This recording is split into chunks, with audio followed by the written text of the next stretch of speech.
Morning, everyone, and welcome to the scoreboard. Well, India made a whole bunch of changes, but one thing never does. Their best player is always going to be an off spinner.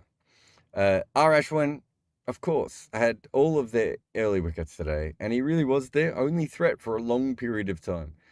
Then he had a break when New Zealand got just enough runs to make everyone remember that they had a lead in this series.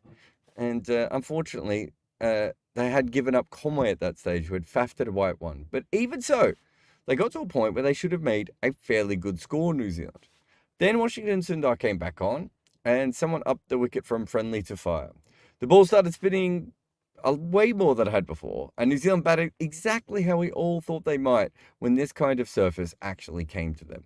They ended their innings without really landing another blow of any kind, and Washington took every single wicket. Should India have played two similarly tall off spinners? Yes, if they're going to continue to take all 10 wickets between them.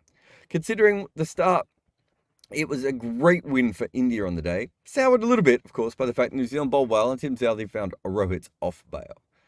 The wicket is nice and flat, except when it isn't. Something for everyone, which I suppose is the point of Washington Sundar. If you need your pitch changed, well, NordVPN can doctor any surface to a new location so that your IP address is set for you to win. Want to watch a game on a free stream in another hemisphere? Give NordVPN the ball. Or if you just want to watch a clip on social media that a cricket board won't allow, promote NordVPN to pinch hit. So if you need a VPN, go Nord. Use nordvpn.com/Kimber to get a 2-year contract with a discount, plus 4 extra months and gifts in some markets. It's completely risk-free with Nord's 30-day money-back guarantee. The link is in the show notes. Protect your computer like a bowler protects the boundaries in the death overs with nordvpn.com/Kimber today.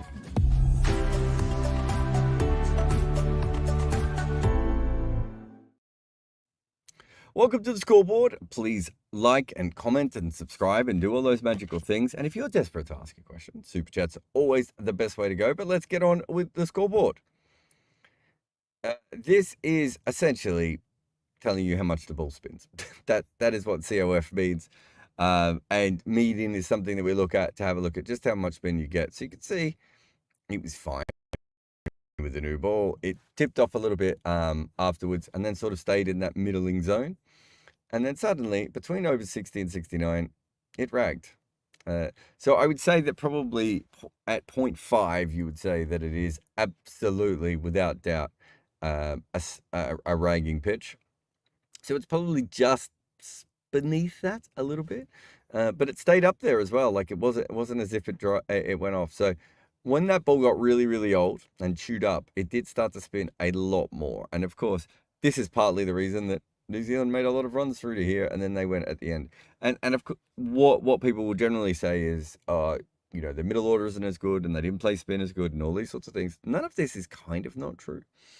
But also, if you made runs early on, you made runs when the ball wasn't seaming, it wasn't really swinging, and the spinners weren't getting much help. And if you came into bat later on, you were going up against spinners who were turning it a lot, which also explains, Washington Sundar came on at a very good time and got his line and length into a perfect position, and then the ball spun at times 7-8 degrees for him. This is the pitch map today. So one thing here that is interesting, we'll be looking at this a little bit before, but I thought Ashwin bowled very, very full and intentionally full. This isn't accidental full. It's not like a ball up here or anything like that. Or, you can see there's a couple of balls that have gotten away from Jadeja up here. This is absolutely intentionally full. And there must have been a reason for that. And we will come back to Washington Sundar in a moment.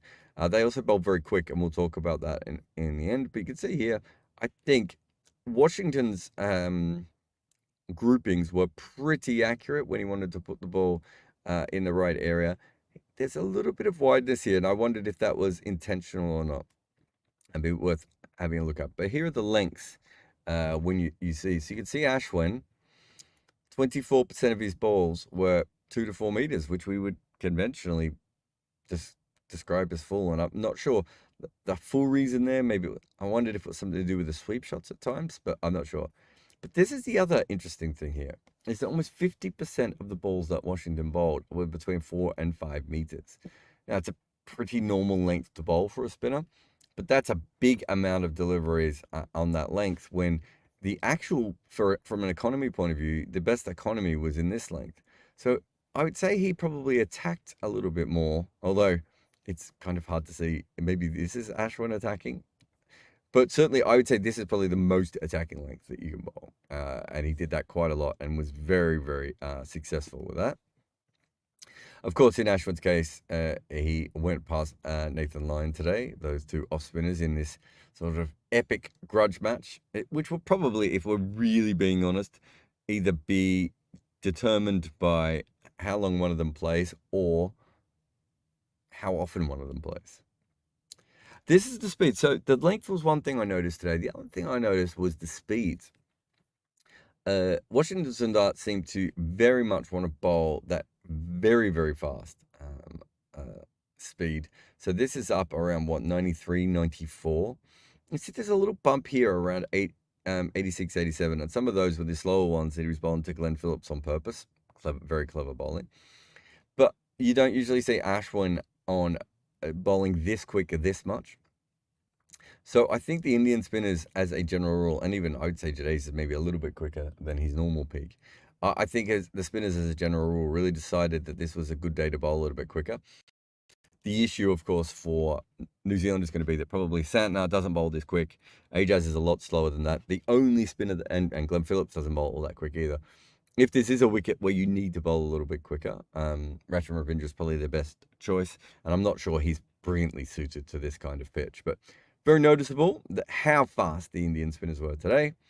And you can see there's nothing here particularly surprising about the amount of spin that any of these bowlers got. The only thing I thought was interesting is just looking at this Jadeja cluster. He didn't get any wickets. He didn't get any balls to go dead straight. It's not something you would normally see from a spinner.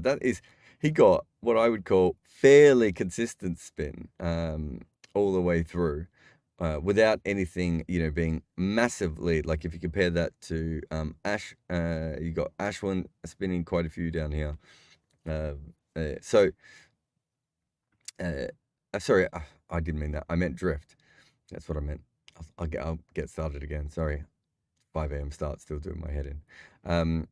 But yeah, so I just thought that was a little bit interesting that we didn't see him try to bowl any straight ones, is what I meant to say.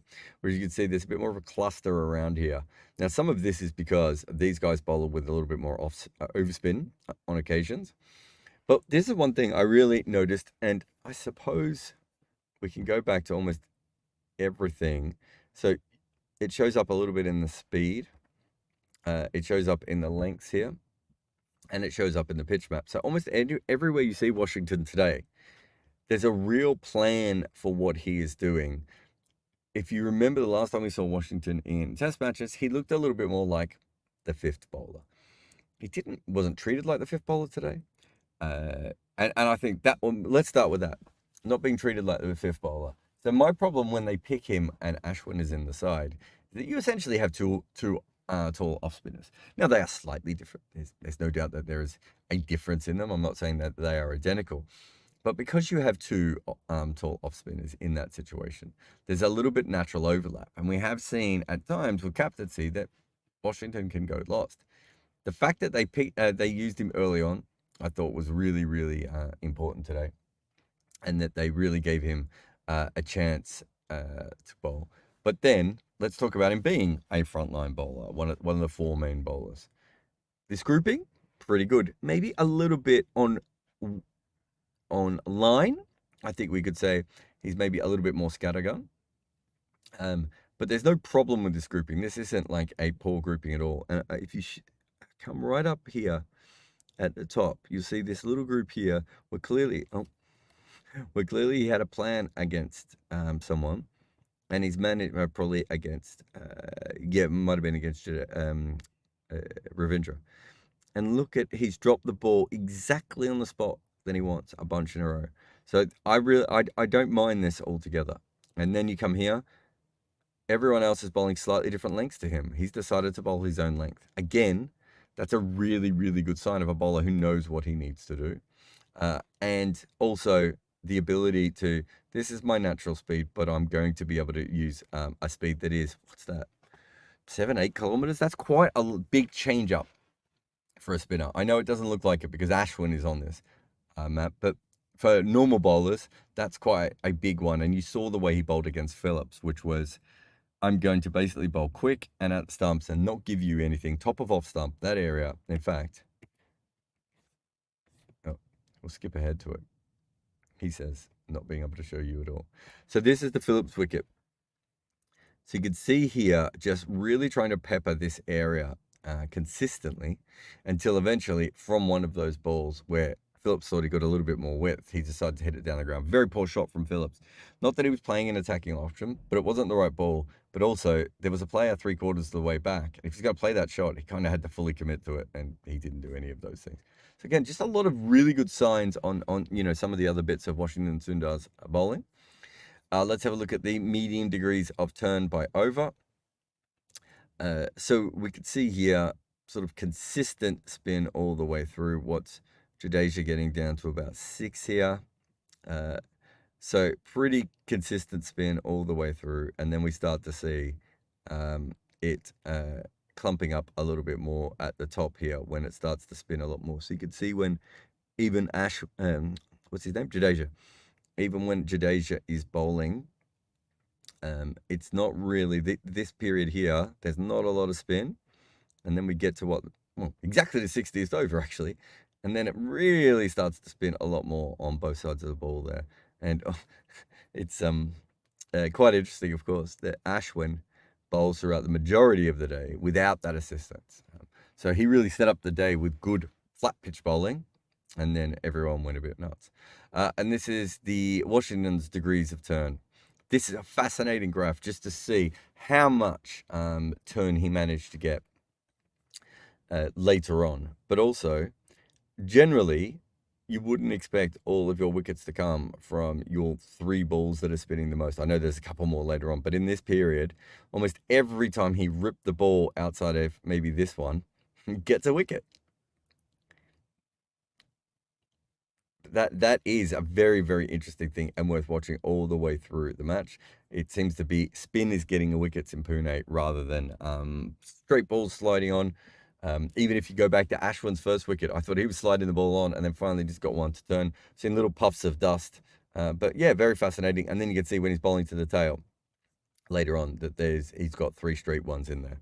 And that is change. Oops. And we showed the Glenn Phillips one already. But I just wanted to talk about Washington. We'll do a video on the main site. Anyone who's followed my work will know I've been, is obsessed the right word? Interested in him for a very long time, and have been pumping him for a very long time. And when I was with RCB for those brief magical moments, he was the player I really pushed on RCB. They never really understood him or how to use him, but because I knew what kind of player he could become. The reason he hasn't become that player is in part because he's not played enough top-level cricket. This is his first-class overs bowled, and it's easy to focus on 2018, 2019, 2020 when he doesn't play first-class cricket. It's a very easy thing to look at. I want to focus on this, though. In 2017, he bowled just over 200 overs that year. 200 overs is what? 4 matches for Ashwin in a year? Like, he's probably going to go past that most games unless he's, touring New Zealand or South Africa or England. And more often than not, Ashwin is going to go well beyond this. And most, frontline spinners and, players of this caliber are going to bowl a lot. But when you're an all-rounder and there are other guys on the side, sometimes you get overlooked slightly and everything else. But when you look at this, what I really see is someone who doesn't bowl enough to develop the way that we all would want him to be able to do. So there is certainly an element there of a player who, like a lot of young all-rounders, has got the talent on both sides of the ball, and we know exactly what he can do. But what we also know is that all-rounders develop a little bit slower than frontline players do, because frontline players only have to worry about one skill, and they spend all their time doing it. if you have a period like this, it kind of explains why we are, 8 years into his first-class career, and we're starting to see the specialist bowler come through, or the top-level bowler, maybe is the best way of putting it for him. And that is because now he's literally going through and bowling all these deliveries and getting his overs in, and it's the same thing we see with all-rounders all around, pardon the pun, the world, which is sometimes it's their second skill and sometimes it's both their skills. Just take a little bit longer to develop because they bat further down the order than they should, and they bowl, but maybe they're not the first choice bowler, or quite often because they might be in a bowling attack, which by their very presence, they turn into a 5-person attack, which means they get fewer overs because they're seen as the all-rounder. All these things happen. But this is not a lot of overs for a man to play over a long period of time when we know how talented he is. And to me, and Gareth Batty was with me, and Gareth Batty, I think, has commentated a couple of Washington's matches before, or certainly has seen him bowl quite a bit. He said he looked a little bit more like a developed bowler as well. So there's the off-spinner's view. So really interesting watching him play. And, of course, we had seamers today. This is the thing I noticed about Akash, and we know he bowls fuller, but he really did that. One of the reasons he went for runs today is he really pushed the ball up as full as possible. It didn't work, but I like a bowler who does that, and it's a good sign. I still worry about him a little bit more in the when the ball is used, and Bumrah wasn't needed all that much, and it's potentially neither of them will be used that much. Although Southee got a wicket, I think it was the only wicket of seam in the first day of the 2 test matches, which was Southee's wicket. Anyway, so that is the end of the scoreboard. We will take a quick break here, and we'll be back with more of this sort of stuff. If you want to ask a question, the best thing to do is to ask a super chat, and we'll try and get to those very soon. Hit Wicket is the cricket game backed by Harsha Bogle and me, so you know it's full of nerd energy. This strategic cricket game isn't just about frantic tapping. You make decisions based on how cricket actually works. You've got to set a batter up, right? And you can't hit a 6 from the first ball. Hit Wicket knows all that, and they made a game that makes it work with a few gaming twists in there as well. So play, build, and manage your team, because you are the batter, the bowler, the coach, the selector. I mean, you're basically everything in this game, right? And there's no ads on Hit Wicket. So download it for free for mobile and unleash your inner cricket legend. All right, welcome back. What have we got here? Dia says, it's crazy to spin out the caliber of Kuldeep Yadav might not make the flight to Australia. I'd be very surprised if they don't take him. And if they don't take him, that means that the new regime, so that's sort of the beer ball, as I'm trying to get that to take over. Don't like him. That would be the only reason he wouldn't go. What we've seen here, and I'm sure it'll come up later, but what we've seen here is 1 test match played on a spinning wicket and 1 test match played not on a spinning wicket. I don't think Kuldeep was the worst spinner in the first test match, so I wouldn't be discarding him. He would have done much better on this pitch as well, the same way that Ashwin did much better on this pitch. Don't ever say a 7-wicket haul is unlucky. Is lucky, especially in the case of the fact that it's Washington, and I've been pumping him up for years. But there was an element of the bowlers at the other end didn't get wickets, and sometimes you can bowl very well. Bowlers at the other end can bowl very well, and they don't get the wickets, and you do. I think there was definitely a case of that there today. And also, Ashwin had done the hard work in getting the 3 early wickets out when the pitch wasn't spinning as much. Ashwin must have started watching the ball spinning and going, guys, come on. What's going on here? Sportsman says, would you include a Sundar in Border Gavaskar over a Kuldeep or Akshar based on today's performance? When was the last such direct inclusion in 11 in the middle of a series made such a positive impact? Well, I mean, it happens all the time, doesn't it? Chris Wokes in the last Ashes was pretty good. Based on today's performance, no, because if he's going to Australia, I don't necessarily see the conditions that we saw in Pune are going to be anything like he's going to get in Australia. He's not going to be spinning the ball 7 degrees on day 1 in Australia, is he? Very different role that you would have from him. I think he's still a handy bowler to have in Australia because he's tall and he can bowl with overspin as well. So he's almost doubly tall, if that makes sense. But I wouldn't be making any rash decisions. Also, I think the biggest problem I have with modern cricket is this idea that you can only take a squad of like 16 or 17 players still. It's like, take them all, see what happens. Get them in the nets, get them bowling to Australian batters if you have to, get them bowling to your own batters, all these sorts of things. I've got no issues with them all going over. You've got lots of different talent. Take them over and go from that point of view. But no, I didn't see anything that made me think that anything was changed in the way that he would bowl in Australia. I thought he would bowl in Australia well beforehand, though. I've seen him bowl well in Australia before. Vicky says, aren't you a Washi fan, an all-rounder with batting skills and good off-it? I think I am the Washington Sundar fan. I don't think anyone's ever bought more stock in him outside of his father, and his father still probably thinks he should have taken a 10 for today, right? No, there aren't many players that have the ability to play on both sides of the ball the way he does. We'll do the feature, and you can have a bit of a look. I don't think he's developed into the cricketer he should be already. But if you look at even recent videos, I was still very high on him. I've been very high on him for an extremely long time. I'd be surprised if he doesn't end up being a fantastic cricketer because he's got a good eye when he bats. He's got decent footwork, makes good decisions. He's a smart cricketer. He is a tall player, can spin the ball, he's accurate. There's lots of different parts to his cricket that make sense. But it is hard to develop an all-rounder like that, and especially when Indians don't, or Indian players like him don't play a lot of first-class cricket. He hasn't played a lot of games, and he hasn't played a lot of international games, so it is hard to develop. But raw skills-wise, which is how I've always rated him, he's very high up on my list. Sheffield says, Sundar is lucky he got a turning wicket. Yeah, I wanted to talk about this, actually, because I kind of almost accidentally answered it before, but Sheffield, I want to answer your point. No, he's doubly lucky.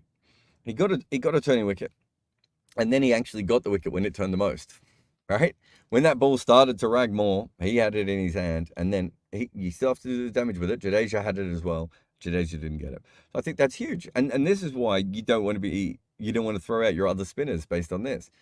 This is not the kind of wicket he's going to be bowling on in Australia.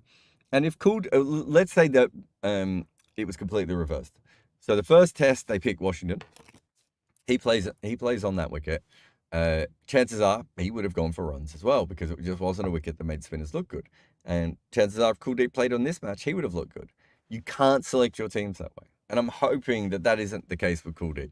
I was a bit surprised he got dropped, not because you can't drop players, and not because you're in a situation where Washington couldn't offer them something.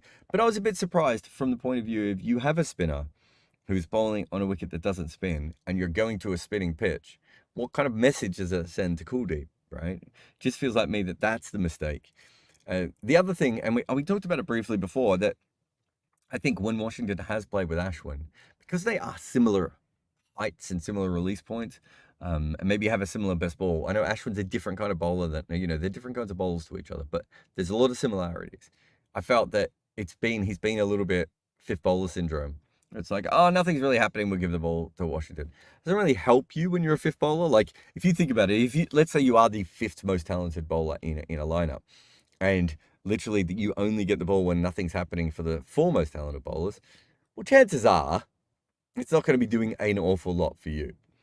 They went about it from a very different way today. I think in part because Will Young doesn't play off spin very well, and also because he has that sort of leg side issue. It was really interesting with Gareth Batty. Gareth Batty off air just sort of said to me he should be caught at leg slip here. And in the end, I think it was caught by the wicket keeper, but the same exact kind of dismissal he was talking about. And I thought India did very well to back the off spinner against him. You got a left-hander at one end, and you could easily have a left-arm finger spinner, but actually, I think Young is much worse against off-spin than he is left-arm finger spin. Even if the numbers say it's a slight difference, I would bolt off-spin to Will Young because of the way he plants his foot across the line, the way he sort of plays behind himself a little bit against the off-spin there. But yeah, so Sundar was lucky from that point of view. I don't think anything should change for Kuldeep or Achar at the moment.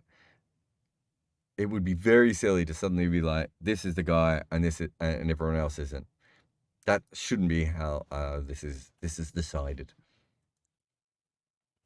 Anuj says, do you think that India is getting bowled out on low scores very often in the last time? 36 versus Australia, 78 versus England, 46. Any specific reasoning aligned to? It's just a bad day for a team. There's probably, I think there's always an element of fluke if your team's bowled out for under 60. As in, and I've said this before, if you go through the pieces, and I've looked at many different times, I've been in the grounds for many occasions where teams have been bowled up very cheaply. And there is an element of every player misses an edge and every slash goes to point a nudge. So I don't think there's anything within the styles of the Indian players or the temperaments of the Indian players that suggest they're more likely to be bowled out for, 36, 46, 78 than another team. You have very different conditions in all those. Like, how do you compare what happens in Adelaide when the ball was wobbling around under lights and was pink to what happened versus England when they were bowled out for 78 or the 46 versus New Zealand? Like, they're all very, very different. So I'm not sure I would see a trend there. I'm sure other people will try and make a link. I don't see one. It's not even the sort of thing I would think to look at. Like, what are you looking for? A lineup where everyone's a bad starter? Well, what are you going to do? Drop all your players who are bad starters? Like, I don't even know how that helps a team, even if it was true. Box says, why do you think India like 3 format players so much? So I've been asked this by so many Indian fans before, and I always think the same thing. You don't think other teams do? Who was batting at number 3 for South Africa? Isn't it Tristan Stubbs? Like, everyone likes all format players, and they don't like all format players because they're all format players. They like those sorts of players because they are genuinely your most talented players. Right? So you will get, I don't know, Harry Gurney type players, or trying to think of someone else. A player who is obviously completely Tamal Mills, and there's another English example. You will get players who are completely and utterly one format only in the way that they play. There aren't many of them in the world. Look at someone like Liam Livingstone. For all of his issues, Liam Livingstone, I think, averages more in first-class cricket than a vast majority of the England red ball team. If Liam Livingstone got his go in red ball cricket, I don't know if he'd make, in test cricket, I should say, I don't know if he'd make any runs. But what I do know is you'd be picking someone who you think has an awful lot of natural talent. That's what you're looking at here. So with Washington, Sundar's a perfect example of, they know how talented Washington is. I'm not the only person on this train. Like, everyone can see it. There's a lot of us who are like, it's taking a little bit longer to develop, and how does he fit into a side? And I think those are all reasonable sorts of Sam Curran type questions. But the actual talent is very, very obvious. And so that's why he can play all 3 formats, because he has the ability because he has extra ability than a normal player. And I think that is really what we see in cricket. Teams lean towards that of, this player has so much talent, we will get them in. Now, it doesn't always work. Alex Hales, Jason Roy, Aaron Finch, you can go through the list of these players who've been thrown in from white ball cricket and don't always make it work in red ball cricket, and vice versa, and everywhere else. But if you are picking from your side, the vast majority, your best chance of winning is probably going to be picking your most talented players and getting them to adapt to the conditions, rather than picking players who aren't the most talented and hoping that their specialist skills overcome that. I don't think that's going to go away until all the formats are separated. Sorab says, there has to be a cricketing reason for Bumrah generally struggling against New Zealand. Does there? I mean, does there have to be a cricket reason why he does it? So let's have a look. In Test cricket versus New Zealand, he has a bowling average of 42. So what's that from? 5 Test matches. I kind of commentated on a few of these. So Wellington and Christchurch, he took 5 wickets in Christchurch, and he has 4 wickets in the other 5 games. Combined but he's played them in Southampton and, of course, in Bengaluru at the moment. The best way to really tell if there's a cricket reason would probably be all format. If he struggles in all formats, then there might be something specific. And in all formats, that comes down to 33. So we've already cut quite a few off that average. One day cricket, he averages 39, but at 4.83. So, how does he not average less? He's taking a lot of wickets against them. Yeah. Anyway, but yeah, and then in T20 cricket, that comes down to 19. So a lot of the heavy load is done by T20 cricket. I think the other thing I would look at, I just want to see this in Test cricket, is I would be more interested in economy. So he's going at 2.88 in his economy as well. I would say, if you want my learned opinion, there might be a couple of batters from New Zealand who slightly cause him issues. But if you think about his entire career, I would have said he's gone up against quite a few different players. And then secondly, I would say that if he had a bad economy rate, then I would be more on your side that it has to be a cricket reason. I don't think there is. Devon Conway could play a part, although I can't imagine he's played against Devon Conway in all of those. But he seems very convinced that Devon Conway is easier to attack from over the wicket than around the wicket. And I'm not sure that that's Jasprit Bumrah's best idea. Shum says, with Washi, is it also about insulating the batting? Oh, I would assume that is part of it. It might. I mean, I don't know. I can't think of a batting lineup in the history of mankind that needs a ninth batter. Like, traditionally in Australia, we look at things a little bit different of like, if you can't make runs with your top 6, then your number 8 probably isn't going to be all that handy. But Australia's also had a bunch of really handy number 8s. So, maybe they stretch that in that particular one. But I think if you look at the history of cricket, it's like you get diminishing returns from your batting down the order. South Africa is the perfect example of this, isn't it? Which is a team that really struggle. If he was listed at 9, so meaning Ashwin will come in at 8.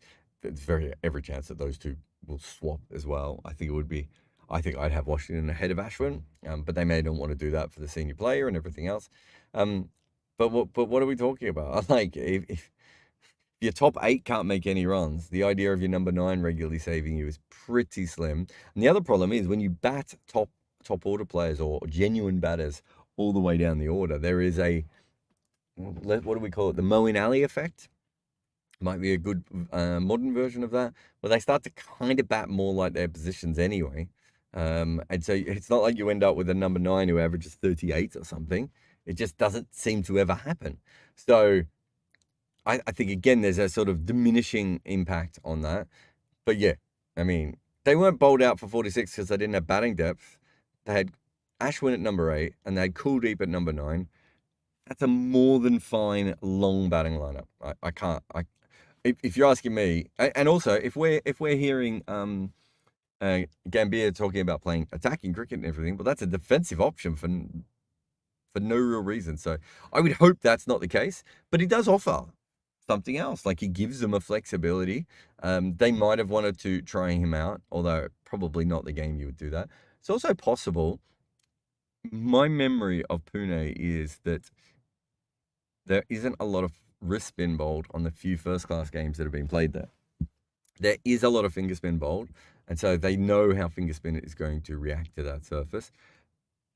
Sometimes, it could be something like that. I think it's more likely that they were a bit upset with the way the 3 spinners went last time. They can't drop Jadeja or Ashwin, so they dropped the other spinner. And Washington was the one that they wanted to come in. It's an interesting call, but it's a new selection committee, right? It's new people with well, not new selection, but new coach, I should say. But a new lineup altogether. New way of thinking about things. And it was rogue. They got the 7 first today.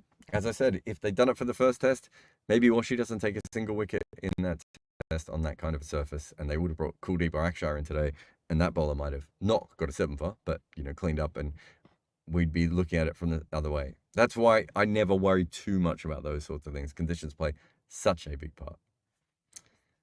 All right, well, that is me for the scoreboard. Thank you very much to our super chatters on the way in, and thank you to everyone else for being on the show and commenting and all the things that you do. We'll be back again every day of this test match. We're going to get to a day 4 at least, I would say, unless, India make 400 and roll New Zealand cheaply. So we'll be around as we always are.